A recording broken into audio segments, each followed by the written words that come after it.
දැන් මේ ලෝකේ සාමාන්‍ය මම ඊයේත් කිව්වා දැන් අර බුදුහාමුදුරුවෝ ගාවට එනවත් ඒ කාලේ බ්‍රාහ්මණයෝ කට්ටිය. ඇවිල්ලා ලස්සන සාකච්ඡාවක් යනවා. එතන එනවා බ්‍රාහ්මණයේ චංකේ කියලා. එයා ගොඩක් සමාජයේ පිළිගැනීමක් තිබිච්ච කෙනෙක්. මුලින්ම යාට කියනවා ඔයා වගේ කෙනෙක් බුදුහාමුදුරුවෝ ගාවට යන්න එපා. ඔයාගේ තත්ත්වේ බාල වෙයි කියලා යාළුවෝ කියනවා. එයා කියනවා එහෙම ප්‍රශ්නයක් නැහැ මම යනවා එයා අපේ ගමටනේ ඇවිල්ලා තිනවා හම්බ වෙන්න කියලා. ගිහිල්ලා එයා යනවා. එතකොට එතන ඉන්න අවුරුදු 16ක විතර තරුණයෙක් කාපටික කියලා. එයා බුදුහාමුදුරුවෝ හම්බ වෙන්න ගිහිල්ලා සමහරු වඳිනවා. සමහරු ගරු කරන්නේ වාඩි වෙනවා.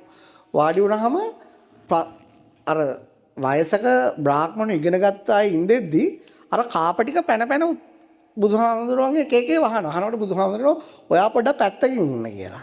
මොකද ඔයාට වඩා වැඩුමල්ලයි මෙතන ඇවිල්ලානේ. අන්න එතකොට ඒගොල්ලෝ කියනවා එයා එහෙම රිජෙක්ට් කරන්න ඕන චරිතයක් නෙවෙයි. එයා ගොඩක් බුද්ධිමත් කොල්ලෙක්.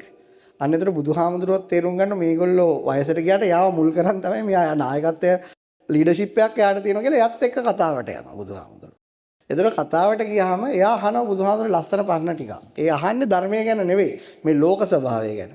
ඒ අහනවා මේ දැනුම මේ මිනිස්සුන්ට එන දැනුම කොහොමද එන්නේ. ඒතකොට කියනවා මේ සද්දා රුචි කැමැත්ත නිසා ආකාර පරිවිතක්ක තර්ක කරලා කල්පනා කරන නිසා දිට්ඨි නිඥානකන්ත දෘෂ්ටීන් වලට බැස ගැනීම නිසා කියලා විදි පහක් කියනවා.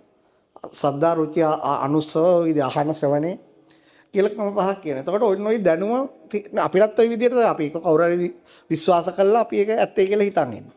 නැත්නම් අපි අහපු දෙයක් ඇත්තයි කියලා හිතන් ඉන්නවා. හරිද? ඊළඟට අපි හිතලා කල්පනා කරපු දෙයක් ඇත්තයි. ඒක පොත්පත් කියවලා ඇත්තයි කියලා හිතන් ඉන්නවා. එක්ක අපි දෘෂ්ටියකට ඇවිල්ලා මතවාදයක් අල්ලගෙන ඉන්නවා.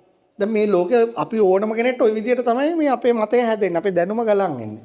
හැබැයි මේ ලෝකේ ඉන්නවා කියන බුද්ධිමත් මිනිස්සු. එහෙනම් ලෝක මට්ටමේ ඉන්නවා මේ කිසිම ආගම් ප්‍රශ්නයක් නැහැ.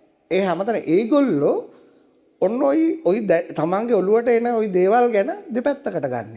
හරි කියලා තදින් අල්ලගන්න නැහැ කියනවා. වැරදි කියලා එකවර ප්‍රතික්ෂේප කරන්නේ නැහැ කියන. එතකොට මොකද්ද වෙන්නේ? එයා මැද තැනක ඉන්නේ.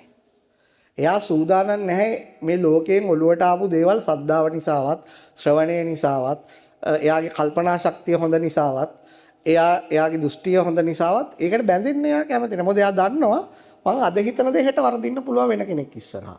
නිසා මං හිතන දේට වඩා හොඳ එකක් ආවොත් මගේ හිත ඒකට ඕකේ ඒක මම බාර ගන්නවා. අවුලන්නේ. ඒක ප්‍රශ්නයක් නෑ. එතකොට එයා හැමතිස්සෙම ඕපන් මයින්ඩඩ්. ඒගොල්ලෝ කියන්නේ විවෘත මානසිකත්වයේ තියෙන මිනිස්සු කියලා. ඒගොල්ලෝ මේ ලෝකේ හරිම අඩුයි. හැමතිස්සෙම ඉන්නේ විවෘත මානසිකත්වයේ නෙවෙයි වැහිච්ච මානසිකත්වයේ. එයා හිතන දේ හරි. ඒ විදියම තමයි හරි කියලා හිතන් ඉන්න අය තමයි මේ ලෝකෙ ඉන්නේ. හරිද? හැබැයි එතකොට බුදුහාමරගේ ලෝක මට්ටමින් කවුරුරි සත්‍ය සොයනවා කෙනෙක්ගේ තියෙන ගති ලක්ෂණ දරන්න ඔය විදියට ඉන්නවා. ඕපන් මයින්ඩඩ් වෙන්න ඕන කියලා. එතකොට එයා සත්‍ය හොයන්න සුදුසු